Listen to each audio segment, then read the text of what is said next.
서울에서의 거친 삶을 접고 10년 만에 돌아온 딸. 그런 딸 앞에 무너져가는 시장 골목, 위협받는 국밥집, 그리고 수십 년 묵은 모녀의 침묵이 맞물린다. 모두가 등을 돌린 순간 아무도 몰랐던 진실이 드러난다. 지금 시작합니다. 구독과 좋아요, 알림 설정까지 해두시면 앞으로 펼쳐질 더 많은 이야기들도 함께 하실 수 있습니다. 놓치지 마세요. 그날 대전의 오래된 시장 한복판에서 모든 게 시작됐다. 사람들로 북적이던 그 아침, 평소와는 다르게 국밥집 앞에 검은 옷을 입은 사내 둘이 서 있었다. 굳이 고성을 지르지도 않았다. 대신 그 사내들은 말없이 손님들 앞에 서서 묘한 기운을 풍겼다. 한 손에는 담배를 쥐고 다른 손은 가게 간판을 거칠게 쓸어내리며 서 있었다. 처음엔 누군가의 실수련이 했다. 하지만 다음 날도 그 다음 날도 그들은 어김없이 나타났다. 아무도 멈추지 못했다. 아니, 멈추려 하지 않았다. 그날이 열흘째 되는 날, 영숙 씨는 손을 떨며 국밥을 휘젓고 있었다. 그릇을 들고 가게 밖으로 나가려는 손님이 멈칫했다. 입구에 다시 그 사내들이 있었기 때문이다. 쳐다보는 눈빛 하나 없이 지나가던 손님은 조용히 발걸음을 돌렸다. 그리고 바로 그 순간 누군가 낡은 목조문을 밀고 들어왔다. 조용했지만 강한 발소리. 익숙하지만 잊고 지낸 향기. 영숙 씨는 손에 쥔 국자를 바닥에 떨어뜨렸다. 문 앞에 10년 넘게 소식 없던 장녀 수진 씨가 서 있었다. 낮은 지붕 아래 자리한 대전의 오래된 재래시장. 그곳 한편에는 간판색이 바랜 진국국밥이라는 가게가 있었다. 그 국밥집은 오랜 세월 장마철에도 경기 침체 속에서도 변함없이 불을 지켜왔다. 주인인 영숙 씨는 올해 68, 굽은 허리로 솥단지를 끌어안은 채 평생을 살아왔다. 20살이 되기 전 남편을 병으로 떠나보냈다. 그날 이후 두 딸을 혼자서 길렀고 이른 새벽부터 한밤까지 국밥솥을 끓이며 삶을 버텨냈다. 대전이라는 도시가 변해도 시장 사람들은 그녀를 진국 엄마라고 불렀다. 자신보다 손님을 먼저 챙기던 손맛 좋은 여장부. 두 딸의 이름조차 국밥 위로 흘러가는 김처럼 불러보지 못한 날들이 훨씬 많았다. 큰딸 수진 씨는 조용한 성격이었다. 어릴 적부터 또래와 어울리는 일이 드물었고 친구도 적었다. 고등학교를 졸업하자마자 서울로 떠났고 이후 소식은 거의 끊기다시피 했다.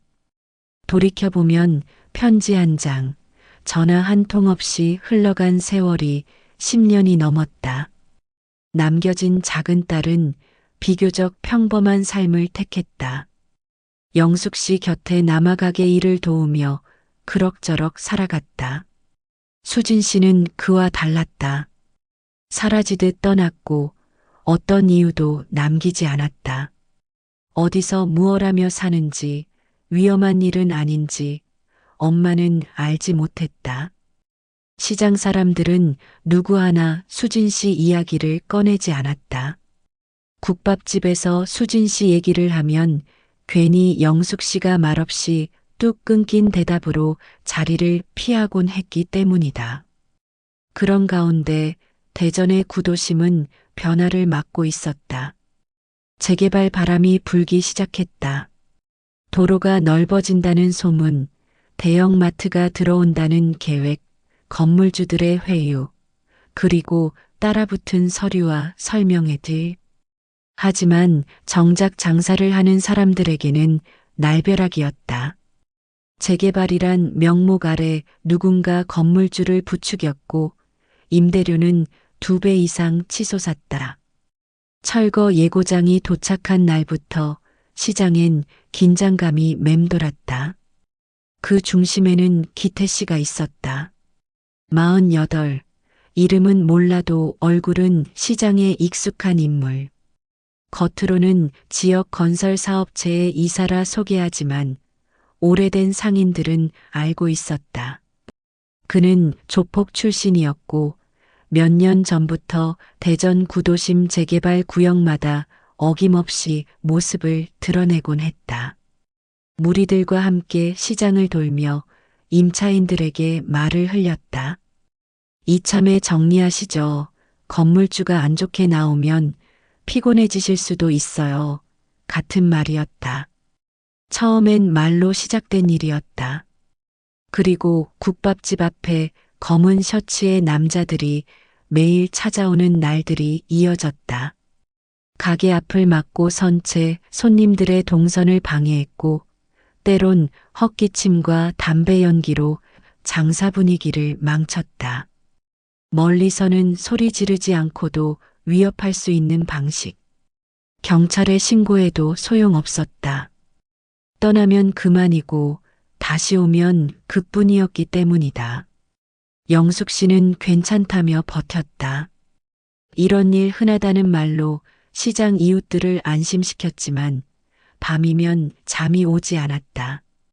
한번 무너진 가게는 다시 일어서기 힘들다는 걸 알기에 국밥 한 그릇에 모든 것을 걸었던 지난 세월이 주마등처럼 스쳐갔다.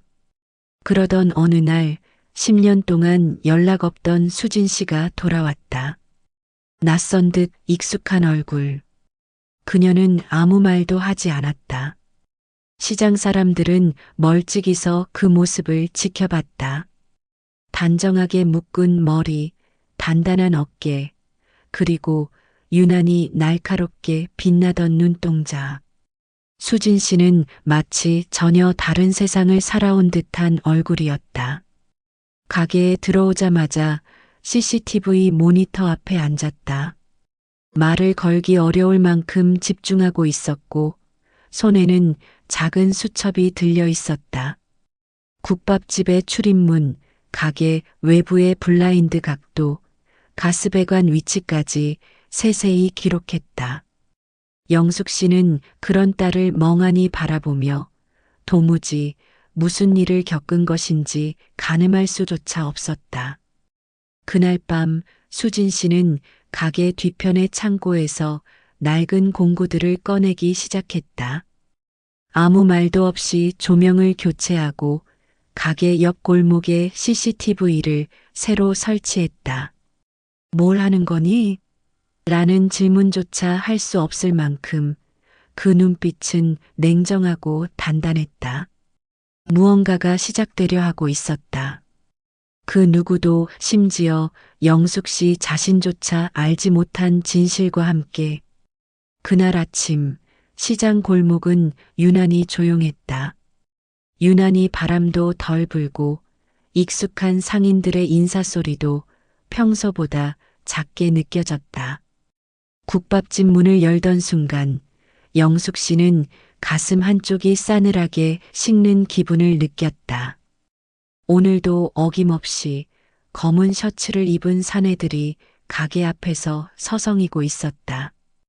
담배 연기가 자욱했고 수저통을 들고 나가던 손님 한 명은 괜히 지갑을 다시 챙기는 척하다가 발걸음을 돌려버렸다.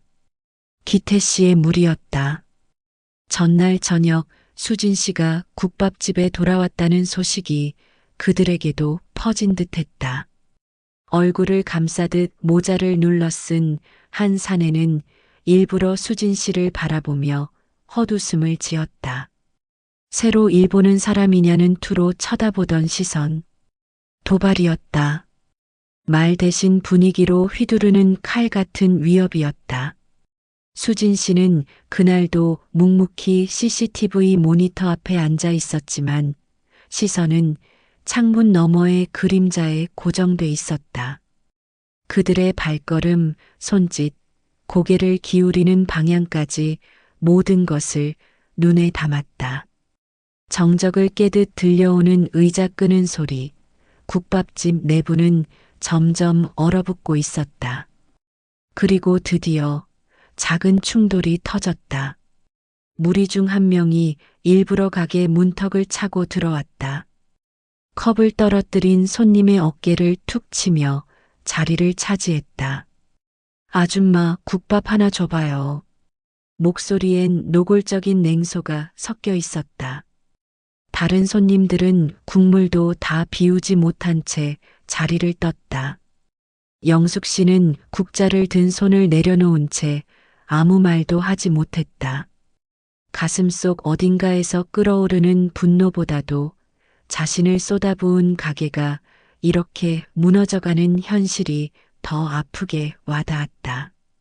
그 순간 주방에서 나오던 수진 씨가 멈칫하며 그 장면을 바라봤다. 그리고는 천천히 고개를 숙인 채 안쪽 창고로 사라졌다. 잠시 후 가게 외벽에 설치된 CCTV 각도가 바뀌었다. 누군가 전선을 따라 가게 옆 건물의 벽면을 빠르게 지나가는 장면이 영상에 찍혔다. 수진 씨는 무리의 움직임 하나하나를 수첩에 적었다. 매번 같은 시간, 같은 동선, 같은 방식. 단순한 겁박이 아닌 누군가의 계산된 지시가 있다는 걸 직감했다. 영숙 씨는 딸의 행동이 두려우면서도 눈을 뗄 수 없었다. 수진 씨는 일부러 음식을 준비하는 척하면서도 입구 근처의 벽면을 손으로 몇 번이나 두드렸다. 무언가를 점검하는 듯한 손놀림, 그리고 그녀만의 계획이 점점 구체화되고 있었다. 며칠 후 상황은 더 노골적으로 흘러갔다. 아예 가게 간판 위에 페인트로 철거 예정이라 적힌 붉은 글씨가 그려져 있었다.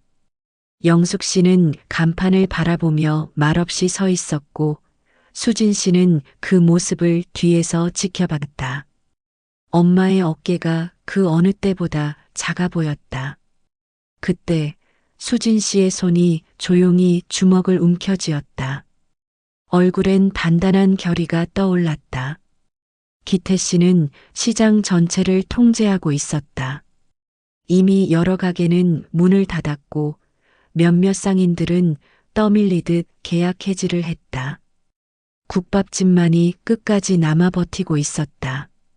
그래서 더욱 눈엣 가시 같은 존재가 되었다. 그들은 알고 있었다. 이 가게만 넘어뜨리면 시장 전체가 무너질 수 있다는 사실을. 그날 밤 수진 씨는 잠들지 않았다. 국밥집 외벽, 출입문, 골목 CCTV, 주변 건물의 사각지대까지 모든 경로를 다시 점검했다.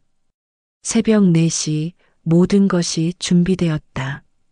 다음 날이 끝장이 날 수도 있는 날이라는 걸 직감하고 있었다. 그리 오래 참지 않을 것임을, 상대가 곧 직접 나설 것임을. 다음 날 새벽 시장엔 짙은 안개가 깔려 있었다. 평소보다 온도가 낮았고 가게 철문을 여는 손끝이 더욱 시려웠다. 영숙 씨는 문고리를 잡은 채 망설이다가 천천히 셔터를 올렸다. 가게 안은 평온해 보였지만 그녀의 눈에는 사방이 불안함으로 가득 차 있었다. 수진 씨는 그 누구보다 먼저 일어나 가게 외부를 살피고 있었다.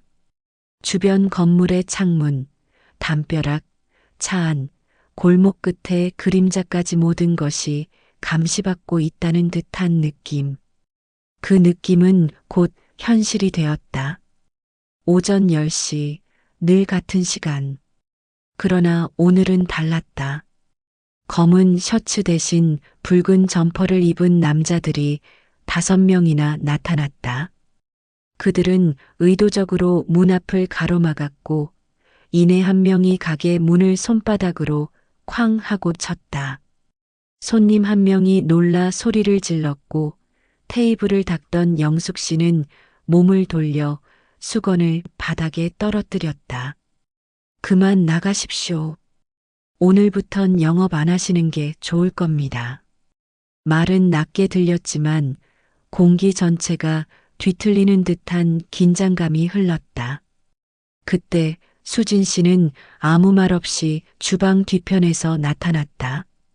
고개를 들고 그들을 바라보던 눈빛은 이제 더는 숨기지 않는 결의로 차 있었다. 무대 위 배우처럼 정확한 동선으로 걸어 나왔다. 하얀 티셔츠에 바람막이 하나 걸쳤을 뿐이었지만 그 존재감은 무리의 중심을 무너뜨릴 만큼 묵직했다. 그리고 마침내 예고 없이 움직였다. 가장 앞에 서 있던 사내가 한 발짝 다가서려는 찰나 수진 씨의 오른손이 빠르게 그의 손목을 꺾었다. 이어서 팔꿈치로 턱을 가격하자 남자는 비틀거리며 무너졌다. 다른 이가 본능적으로 주먹을 날렸지만 이미 그녀는 몸을 낮춰 그를 넘어뜨렸다. 발 뒤꿈치로 중심을 무너뜨리고 어깨로 밀어붙여 가게 입구에서 두 명이 나가 떨어졌다. 영숙 씨는 아무 말도 하지 못한 채 주방에 얼어붙어 있었다. 설거지통에 물이 바닥으로 흘러내렸고 국밥 냄비에선 김이 피어오르고 있었다. 한편 가게 밖에선 놀란 시장 사람들 몇 명이 멀리서 상황을 지켜보고 있었다. 수진 씨는 마지막 남은 두 명을 서로 충돌시켜 쓰러뜨린 후 몸을 돌려 CCTV 앞에 섰다. 기태, 보는 거 알아. 내 사람들, 이제 경찰서에서 보게 될 거야. 카메라 렌즈를 응시한 그 짧은 문장은 명백한 경고였다. 그녀는 일부러 말을 하지 않던 수일간의 침묵을 깨고 그 순간을 선택했다. 가게에 흩어져 있던 침묵도 무너졌다. 경찰차의 사이렌 소리가 골목을 가르며 다가왔고 검은 점퍼를 입은 남자들은 제압당한 채 연행되었다. 기태 씨는 모습을 드러내지 않았다. 대신 그의 그림자처럼 움직이던 무리들은 사라졌다. 그러나 진짜 충돌은 그 다음에 일어났다. 경찰이 떠나고 가게 안이 다시 조용해졌을 때 수진 씨는 묵묵히 국밥집 한쪽 의자에 앉아 있었다. 그 눈빛은 처음 왔던 날과 달리 지친 기색이 역력했다. 영숙 씨는 아무 말 없이 다가가 물수건을 내밀었다. 그제야 수진 씨는 고개를 떨궜고 천천히 입을 열었다. 엄마, 나 군인이었어. 정확히는 707특임단. 저격수였어. 순간 가게 안의 공기가 멈췄다. 영숙 씨는 눈을 깜빡였다. 그 말이 무슨 의미인지, 무슨 시간 속에서 흘러나온 건지 잠시 가늠할 수 없었다. 그리고 이내 무릎이 풀리듯 의자에 주저앉았다. 손에 들고 있던 수건이 바닥으로 떨어졌다. 자신이 알던 딸, 어릴 적 말없이 우는 걸 잘하던 그 딸이 전쟁 같은 삶 속에서 총을 들고 살아왔다는 걸 믿을 수 없었다. 믿고 싶지 않았다. 하지만 방금 전에 본 싸움이 말보다 더 강한 증거였다. 자신은 몰랐던 딸의 삶이, 그 삶의 무게가 이제야 비로소 느껴졌다. 그 순간 영숙 씨의 눈가에 눈물이 고였다. 이해하지 못하는 감정이 아니라 스스로를 향한 자책과 회한이었다. 왜 묻지 않았을까? 왜 외면했을까? 왜 그 시간 동안 침묵으로 딸을 잃었을까? 그날 이후 국밥집을 찾는 발걸음엔 조심스러운 존경이 섞이기 시작했다. 골목 끝에서부터 수군거리는 소리들이 들렸다. 저기 그 가게 말이야. 그날 조폭들 혼자서 다 제압한 여자가 있었대. 딸이래. 특수부대 출신이라던데. 마치 전설처럼 퍼지는 소문은 삽시간에 시장 전체를 감쌌고 사람들은 조금씩 그 국밥집 앞에서 발걸음을 멈췄다. 영숙 씨는 달라진 분위기에 어색함을 느꼈다. 갑자기 웃으며 인사하는 상인들, 괜히 음료수 하나씩 놓고 가는 손님들, 빈 그릇을 들고 와서 이 국밥 정말 용기 나게 해줘요라고 말하는 이들까지. 이 모든 변화의 한가운데에 수진 씨가 있었다. 늘 벽에 등을 기댄 채 조용히 앉아있던 딸이 이제는 사람들 속에서 고개를 들어주고 있었다. 그러나 이 평화는 쉽게 찾아온 것이 아니었다. 기태 씨는 여전히 그림자처럼 대전 골목을 맴돌았다. 무리를 잃었지만 그 대신 법과 시스템을 이용한 압박을 시작했다. 국밥집에는 구청에서 보낸 계고장이 도착했고 건물주는 갑자기 계약 조건 변경을 요구했다. 시장조합은 그저 눈치만 볼 뿐 누구도 앞장서서 나서려 하지 않았다. 그럼에도 수진 씨는 움직였다. 그녀는 서류를 검토하고 밤마다 지역 경찰서와 시청을 오갔다. 모든 상황을 분석하고 대응책을 준비했다. 동시에 시장 사람들에게도 조용히 말을 걸었다.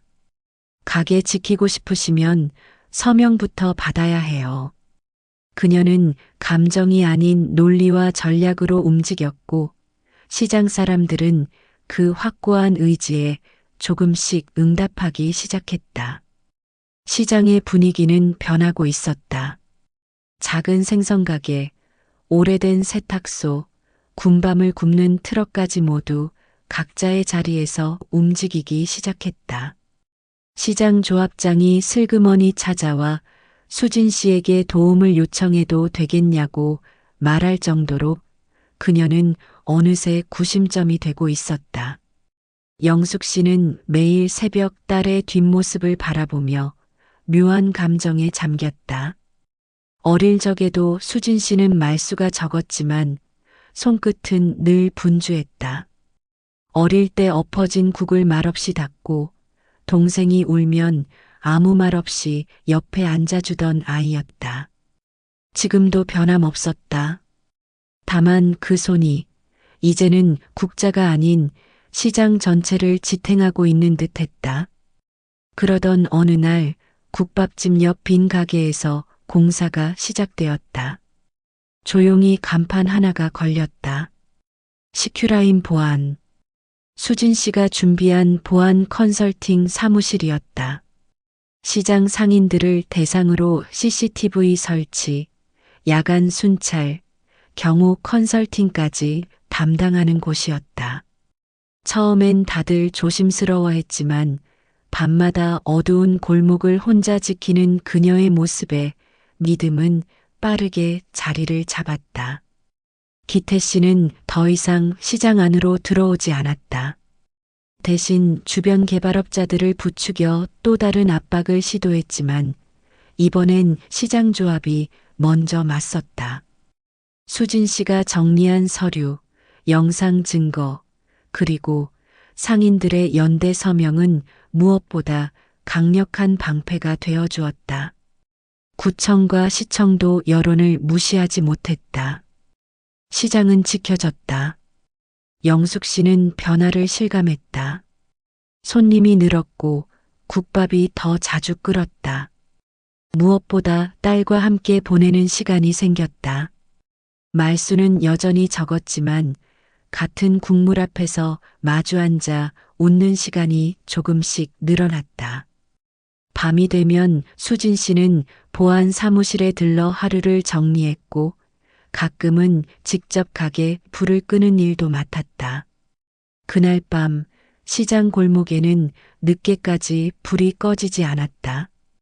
누군가는 말없이 국밥집을 바라보고 있었고 또 누군가는 시장 입구에 작은 경고문을 붙이고 있었다. 이곳은 우리가 지킨다. 끝까지. 그리고 그 중심에 수진 씨와 영숙 씨의 이름이 조용히 그러나 단단하게 자리 잡고 있었다. 늦은 밤 시장은 이미 잠든 듯 고요했지만 국밥집 창가의 불빛은 여전히 꺼지지 않았다. 철문을 반쯤 닫은 채 영숙 씨는 안에서 묵은 김치를 다듬고 있었다. 손끝은 익숙했지만 마음은 어지러웠다. 수진 씨가 말없이 가게 밖을 나선 지 1시간이 넘었고 그 어디에서도 인기척이 들리지 않았다. 바람이 부는지 가게 문이 삐걱거리며 흔들릴 때마다 마음도 함께 덜컥 내려앉았다.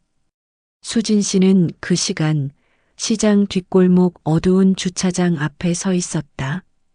평소와는 다른 냄새, 낯선 차, 움직이지 않는 사람들. 기태 씨의 그림자가 다시 움직이기 시작한 것이다. 무력으로 시장을 제압하지 못하자 그는 다른 방식으로 접근해 왔다. 새로 들어올 예정이던 보안회사와 결탁해 정식 보안 인허가를 이유로 시큐라인의 계약을 막으려 했다. 동시에 불법적인 감시 장비를 설치해 상인들의 행동을 모니터링하고 있었다. 수진 씨는 모든 정황을 감지하고 있었다. 밤낮 없이 움직이며 확보한 자료와 증거를 들고 시청에 민원을 넣었지만 서류만으로는 기태 씨의 손길을 끊어낼 수 없었다. 결국 직접 움직이기로 한 것이다. 어두운 그림자 사이에서 기태 씨가 조용히 나타났다. 수진 씨와 몇 발자국 떨어진 곳에서 걸음을 멈췄고 두 사람 사이엔 바람마저 숨을 죽였다. 말도 표정도 없었다. 하지만 공기엔 날카로운 긴장이 맴돌았다. 기태 씨의 눈빛은 예전보다 더 집요했고 수진 씨의 시선은 더욱 깊어졌다. 이건 단순한 사업 다툼이 아니라 삶의 방식이 충돌하는 일이었다. 한쪽은 뿌리째 삶을 뽑아내려 했고 다른 한쪽은 끝까지 그것을 붙잡고 있었다. 가게 하나 지킨다고 세상이 바뀌는 줄 아냐? 기태 씨의 첫마디는 낮고 조롱에 찬 목소리였다. 하지만 수진 씨는 대답하지 않았다. 대신 발끝으로 반걸음 다가섰다. 마치 한 걸음 더 다가오면 그 자리에 숨결까지 걸릴 것처럼. 기태 씨의 옆에서 두 남자가 천천히 움직였다. 어두운 코트 자락 사이로 보이는 무언가, 무기로 보일 수도 있는 둔탁한 실루엣. 그러나 수진 씨는 그 순간 미동조차 없었다. 오히려 더 차분해졌고 눈빛은 그 어느 때보다 맑았다. 두 손을 앞으로 가져오며 가볍게 주먹을 쥐는 순간 정적은 찢기듯 무너졌다. 첫 번째 남자가 움직였다. 주먹이 날아오기도 전 수진 씨의 몸은 옆으로 흘러내렸고 이어지는 동작은 강철처럼 단단했다. 팔목을 꺾고 다리로 균형을 무너뜨렸다. 두 번째 남자도 달려들었지만 그녀는 이미 반걸음 앞서 있었다. 어둠 속에서 빛나는 것 같은 손놀림으로 허리를 비틀며 중심을 꺾고 숨소리 하나 없이 그의 몸을 바닥에 눕혔다. 기태 씨는 물러서지 않았다. 대신 조용히 웃었다. 넌 계속 이렇게 싸우겠지. 그런데 이 싸움 끝이 없어. 그러나 수진 씨는 입을 열지 않았다. 말보다 행동으로 보여줄 생각이었다. 그 싸움 이후 수진 씨는 혼자였지만 고립되지 않았다. 시장 사람들은 그날 이후 더욱 강하게 뭉쳤다. 누가 먼저랄 것도 없이 상인들이 자발적으로 회의체를 구성했고 국밥집은 다시 중심이 되었다. 그녀는 물러서지 않았고 기태 씨는 더 이상 직접 나서지 않았다. 하지만 기태 씨가 사라졌다는 것은 그가 포기했다는 뜻이 아니었다. 그는 잠시 숨어 있는 중이었다. 며칠 후 국밥집 간판에 누군가 몰래 위험이라는 낙서를 했다. CCTV는 고의적으로 작동이 멈췄고 새벽엔 가게 앞에 깨진 병조각들이 놓여 있었다. 수진 씨는 모든 걸 담담히 치우며 다시 장비를 점검했다. 그리고 벽면에 작은 수첩 하나를 붙였다. 거기엔 손으로 쓴 짧은 문장이 적혀 있었다. 끝까지 간다. 영숙 씨는 그 수첩을 바라보며 조용히 눈을 감았다. 딸의 싸움은 멈추지 않았다. 세상이 무너져도 끝까지 버틸 준비가 되어 있는 사람. 그런 딸이 곁에 있다는 사실이 무섭고도 든든했다. 폭우가 쏟아지던 저녁이었다. 시장 골목의 가로등은 물안개 속에서 어렴풋이 깜빡였고 사람들은 우산을 눌러쓴 채 발걸음을 재촉했다. 그러나 국밥집만은 그 빛을 고스란히 받으며 조용히 불을 켜두고 있었다. 유난히 길고 고된 하루였던 탓일까, 그날따라 영숙 씨는 왠지 모르게 불안한 예감에 젖어 있었다. 바람 소리에 유리창이 떨리고 냄비 안에 국물이 쓸쓸한 소리를 내며 끓어올랐다. 그때였다. 가게 문이 거칠게 열리며 한 무리의 사내들이 들이닥쳤다. 젖은 발자국이 바닥에 어지럽게 번졌고 묵직한 구두 소리가 긴장된 공기를 내리쳤다. 기태 씨였다. 그동안 모습을 감췄던 그는 비를 머금은 코트 자락을 휘날리며 정면으로 들어섰다. 뒤따르는 두 명의 남자는 눈빛이 달랐다.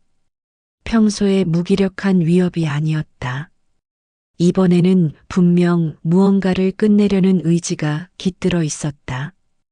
영숙 씨는 젓가락을 든 손을 떨며 식탁을 짚었다. 가게 그만두세요. 오늘이 마지막입니다. 기태 씨는 낮게 말했지만 그 목소리는 칼날 같았다. 텅 빈 가게 안 전혀 어울리지 않는 위압감이 깃들었다. 그 순간 안쪽 창고 문이 열렸다. 수진 씨였다. 검은 티셔츠에 가벼운 운동화를 신은 그녀는 조용히 나타나 그대로 서 있었다. 빗물이 흘러드는 문턱 너머에서 그들을 바라보는 눈빛은 고요했고 침묵은 마치 전운 같았다. 그녀는 한 손에 작은 리모컨을 들고 있었고 다른 손은 조용히 주머니 속에 들어가 있었다. 여기까지인가 보네. 기태 씨가 조소를 머금은 채 웃었다. 네가 뭘 하든 이 시장은 결국 바뀌게 되어 있어. 이젠 법이고 뭐고 필요 없어. 수진 씨는 그 말에 아무런 감정도 보이지 않았다. 대신 천천히 리모컨을 누르자 벽면 모니터에 CCTV 영상이 켜졌다. 골목 어귀에서 불법 촬영하던 남자 상인의 물건을 짓밟는 모습, 밤늦게 누군가 국밥집 창을 돌로 겨누는 순간까지 모든 기록이 생생하게 흘러나왔다. 이게 법이지. 당신이 잊고 산 것. 그녀의 목소리는 낮고 차분했지만 공간 전체가 조여들 듯 긴장했다. 그러자 기태 씨는 더 이상 참지 못했다. 손짓 하나에 그의 옆에 있던 사내가 앞으로 다가왔다. 금속성 물체 하나가 번뜩였고 다음 순간 수진 씨의 발이 빠르게 움직였다. 의자 다리를 차서 균형을 무너뜨리고 회전하며 몸을 낮춰 상대의 다리를 꺾었다. 손에 있던 물건은 그녀의 움직임보다 한참 느렸고 바닥에 무기와 사람이 동시에 쓰러졌다. 두 번째 사내가 곧바로 움직였지만 수진 씨는 이번엔 뒤로 한 걸음 물러났다.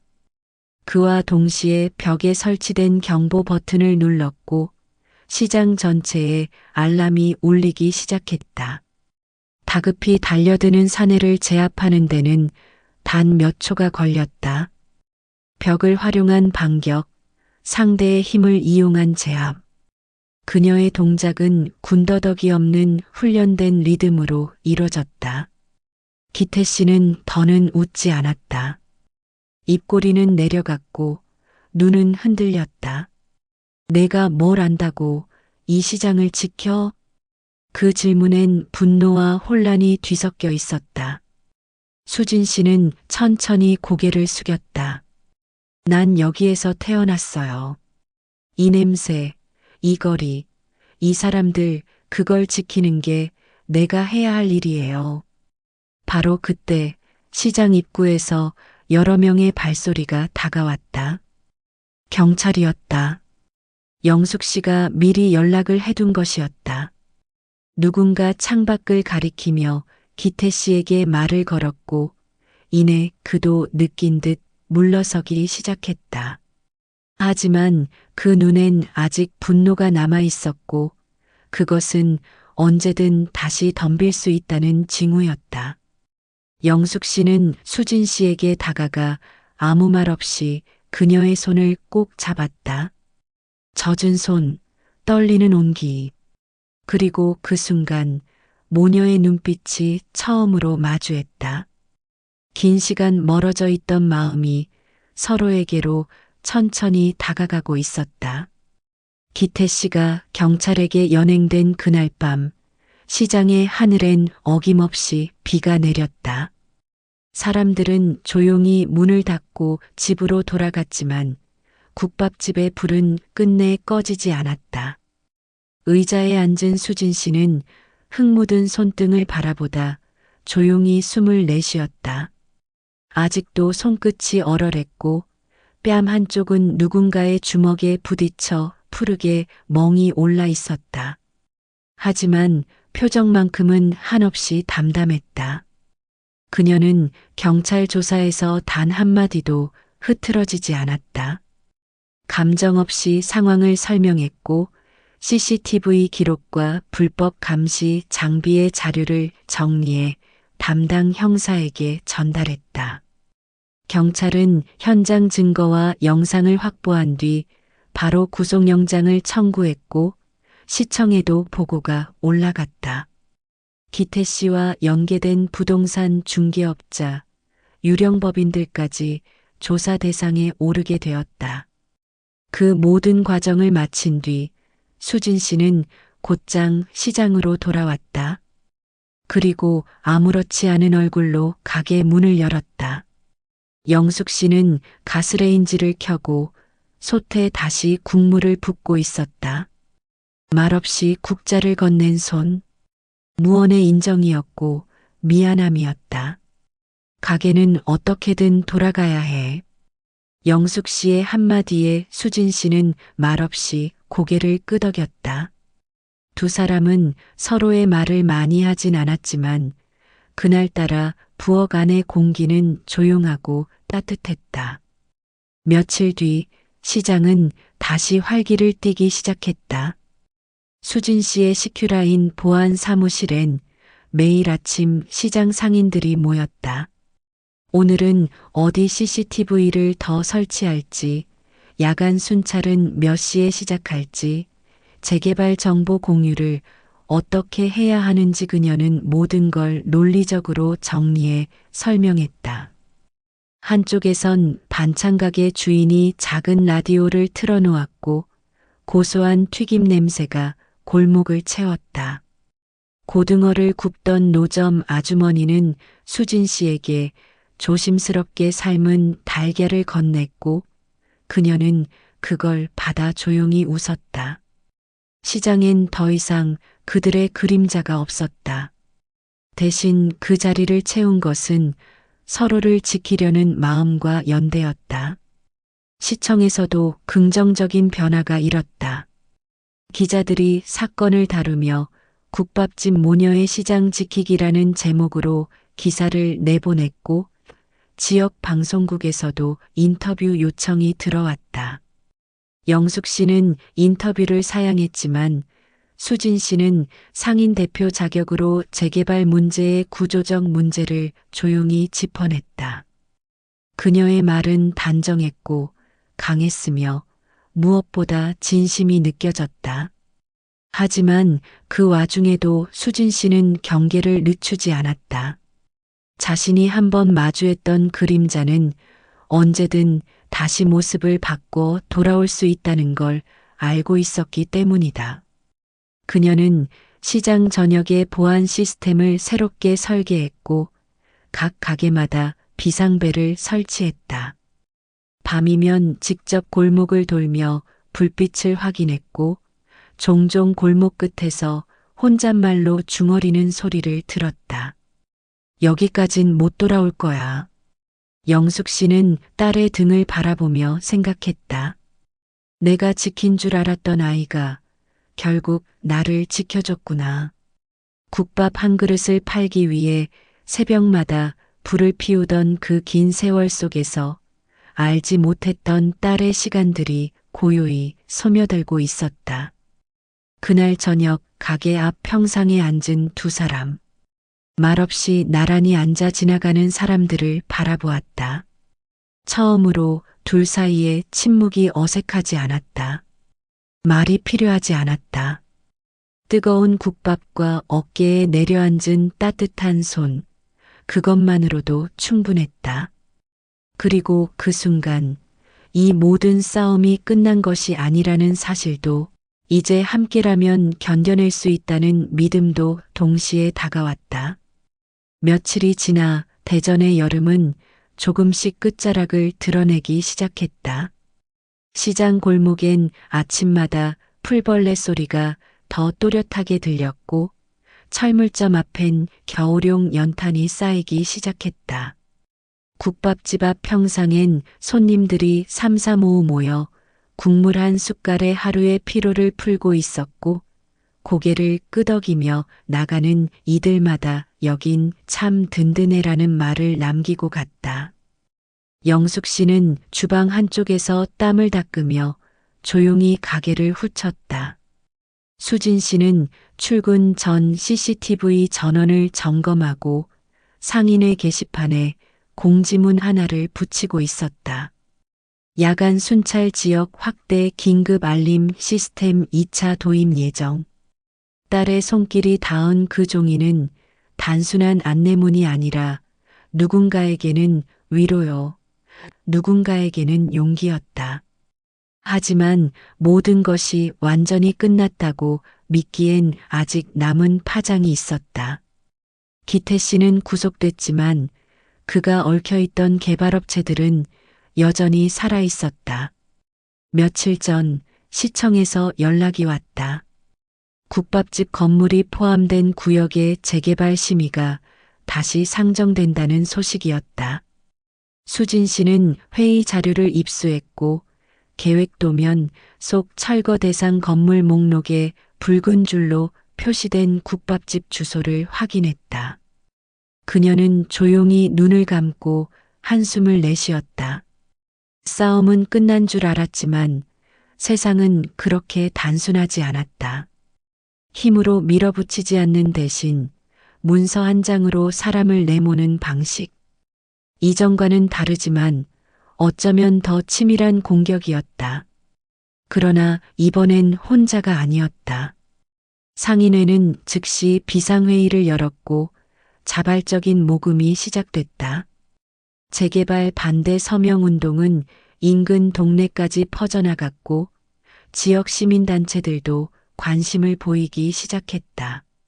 무심히 지나던 주민들도 하나둘 국밥집 앞에 멈춰서서 손을 내밀었다. 그 손엔 펜이 들려 있었고 서명 용지 끝엔 국밥집 상호가 또렷이 적혀 있었다. 영숙 씨는 모든 것을 지켜보며 마음이 벅차올랐다. 혼자였던 시간이 길었던 탓에 함께라는 말이 이토록 낯설고도 눈물겹게 느껴졌다. 그녀는 손에 들고 있던 젓가락을 내려놓고 주방 바깥으로 나왔다. 손님들에게 국을 내어주던 수진 씨는 엄마가 나타난 걸 보고 고개를 살짝 숙였다. 그날 밤 모녀는 나란히 골목을 걸었다. 수진 씨는 벽에 새로 설치한 경광등을 점검했고 영숙 씨는 딸의 옆에서 천천히 발을 맞췄다. 어둠 속에서도 가게 불빛이 흐릿하게 골목 끝까지 번지고 있었고 그 빛은 두 사람의 그림자를 한 방향으로 길게 느렸다. 딸아, 고맙다. 영숙 씨의 목소리는 낮았지만 그 말은 공기 속을 진하게 울렸다. 수진 씨는 대답하지 않았지만 그저 가볍게 엄마 쪽으로 고개를 돌렸다. 모든 것이 바뀌지는 않았다. 시장에선 여전히 임대료가 오르고 건물주는 계약 연장을 망설였고 개발업자들은 여전히 집요했다. 하지만 이젠 싸움의 방식이 달라졌다. 두려움으로 숨는 것이 아니라 연대와 기록으로 맞서는 방식. 그리고 그 중심에는 특전사 딸이 지키는 국밥집이 있었다. 어느 날 시장 입구에 새로운 현수막이 걸렸다. 우리는 함께 지켜냅니다. 그 아래 누군가 손글씨로 작게 적어두었다. 이 골목의 뜨거운 국물처럼 무너지지 않기를. 사람들이 다시 모여드는 시장. 기억과 냄새와 온기가 모이는 곳.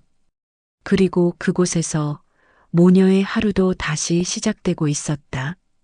삶은 결코 조용하지 않지만 이제 그 고요함조차 사랑할 수 있는 날들이 찾아오고 있었다. 그날도 변함없이 새벽이 찾아왔다. 하늘은 아직 어둡고 골목 끝 가로등 하나만이 희미하게 빛을 뿜어냈다. 시장 입구엔 찬바람이 스며들었지만 국밥집 주방 안은 뜨거운 김으로 가득했다.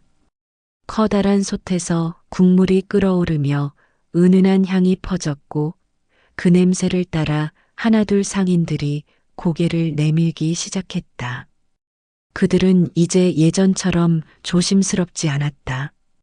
오히려 익숙한 얼굴을 보며 반갑게 인사를 건넸고 국밥집 앞 평상은 아침이 되기 전부터 시끌벅적해졌다.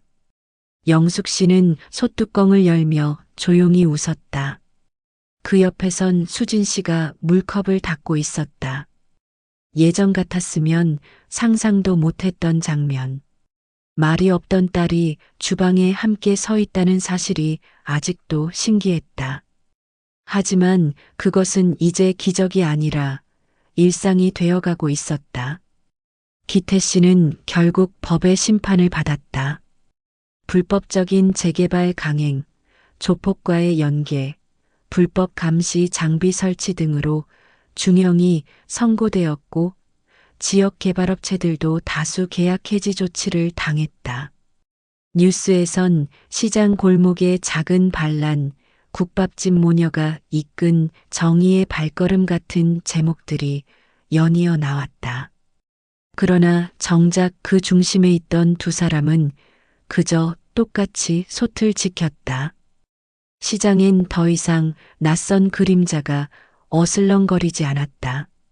상인들은 자율적으로 야간 순찰조를 운영했고 수진 씨의 보안회사는 정식으로 구청과 계약을 체결했다. 골목마다 새로운 방범등이 설치되었고 가게마다 설치된 긴급 호출 시스템은 누구에게도 위협받지 않을 수 있다는 안도감을 주었다. 영숙 씨는 이제 손님들 얼굴을 더 자주 마주하고 더 자주 웃었다. 말 한마디 없이 국밥을 떠주던 그 시절과 달리 이제는 오늘은 매운 고추 조금 넣을까? 라며 정을 섞을 줄 알게 되었다. 그녀의 얼굴엔 세월의 고단함보다 견뎌낸 자만이 가질 수 있는 단단한 평온함이 깃들었다. 수진 씨는 여전히 감정을 크게 드러내지 않았다. 하지만 바쁜 아침마다 주방 구석에서 물티슈로 젖은 바닥을 닦는 모습, 주말이면 늦게까지 가게 문을 지키는 뒷모습, 그리고 가끔 영숙 씨 몰래 남은 반찬을 상인회에 전달하는 작은 행동들이 그녀의 진심을 말해주었다. 그 진심이 시장 전체에 퍼져 있었다. 가끔 시장 골목을 지나는 학생들이 국밥집 앞에서 멈췄고 어느 방송국 PD가 다큐멘터리 제작을 위해 인터뷰 요청을 해오기도 했다. 수진 씨는 고개를 저었고 영숙 씨도 웃으며 사양했다. 여긴 그냥 국밥집이에요. 그 이상도 이하도 아니고요. 그러던 어느 날 국밥집 입구에 익숙한 얼굴이 나타났다. 작은 꽃다발을 든 여성이 조심스럽게 다가와 수진 씨에게 인사했다. 저 지난번 사건 때 제 어머니 지켜주셔서 정말 감사해요. 그 말에 수진 씨는 잠시 멈췄다가 고개를 끄덕였다. 그 순간 국밥집의 문은 다시 활짝 열렸다. 이야기는 그렇게 끝나지 않았다. 아니, 이제야 진짜 시작이었다. 이제 두 사람은 더 이상 침묵 속에 머물지 않았다. 서로를 향해 천천히, 꾸준히 말을 걸었다. 뜨거운 국물 속에 녹아든 건 단지 고기와 된장이 아니었다. 그건 상처였고, 후회였고, 그리고 용서였다. 그렇게 국밥집은 오늘도 김을 뿜으며 살아 있었다. 딸은 엄마 곁에서 삶을 다시 끓이고 있었고, 엄마는 딸의 시간 속으로 조심스레 발을 들이고 있었다. 서로를 몰랐던 시간이 길었지만, 이제는 매일같이 이해하고 채워가는 중이었다. 국밥처럼 오래 끓여야 깊은 맛이 나는 것처럼 이 모녀의 삶도 그렇게 진해지고 있었다. 여러분은 어떻게 생각하시나요? 누군가를 지키는 일, 그리고 함께 지켜낸 시간에 대해 댓글로 여러분의 이야기를 남겨주세요. 그리고 이 따뜻한 이야기가 더 많은 사람에게 닿을 수 있도록 구독과 좋아요도 부탁드립니다. 끝까지 시청해 주셔서 진심으로 감사합니다.